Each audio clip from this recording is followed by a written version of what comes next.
ഇനിയിപ്പോ ഇന്ന് ഓതി തുടങ്ങുക, ഇന്ന് മുതൽ അങ്ങനെ പതിവാക്കുക. മക്കൾക്ക് എപ്പോഴും ഓതാനായിട്ട് കൊടുക്കുക. ഏതെങ്കിലും ഒരു സമയത്ത് അവരോട് ഒരു പ്രാവശ്യമെങ്കിലും ഓതാൻ പറയും. അള്ളാഹു തൗഫീഖ് നൽകട്ടെ.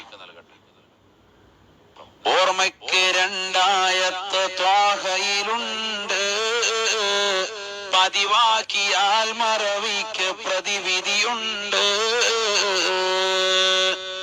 131 പിന്നീടുള്ളതും 75 ഖവാസിലാണിത് വന്നതും. ഖവാസ് എന്ന് പറയുന്ന ഗ്രന്ഥത്തിൽ പണ്ഡിതന്മാർ രേഖപ്പെടുത്തി വച്ചിരിക്കുകയാണ്, ഓർമ്മശക്തി നിലനിൽക്കണോ, മറവി പരിപൂർണമായി ഇല്ലാതാവണോ, 2 ആയത്ത് ഓതണം. ഏതാണത്? സൂറത്ത് ത്വാഹയിലെ 131, 132 ആയത്ത് ഇതാണ്. ബിസ്മില്ലാഹിർ റഹ്മാനിർ റഹീം.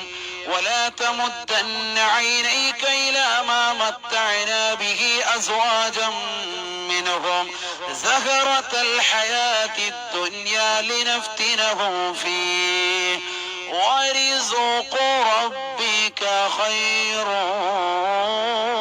وأبقى وأمر أهلك بالصلاة واصطبر عليها لا نسألك رزقا نحن نرزقك والعاقبة للتقوى.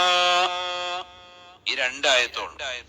ഇതൊരു 11 പ്രാവശ്യം ആവർത്തിക്കുക. അള്ളാഹു തൗഫീഖ് നൽകട്ടെ. ത്വാഹ സൂറത്ത് 131, 132.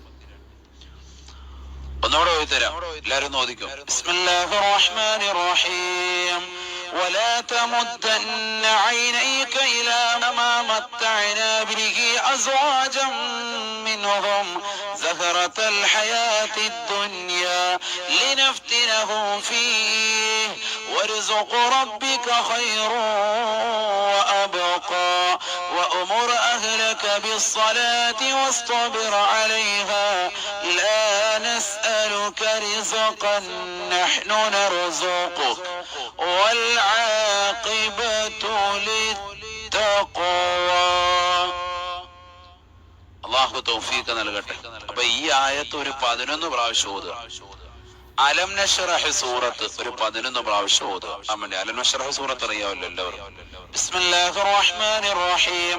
അലം നശ്റഹ് ലക സദറക വവളഅനാ അൻക വിസ്റക الذي أنقض ظهرك ورفعنا لك ذكرك فإن مع العسر يسرا إن مع العسر يسرا فإذا فرغت فانصب وإلى ربك فارغب.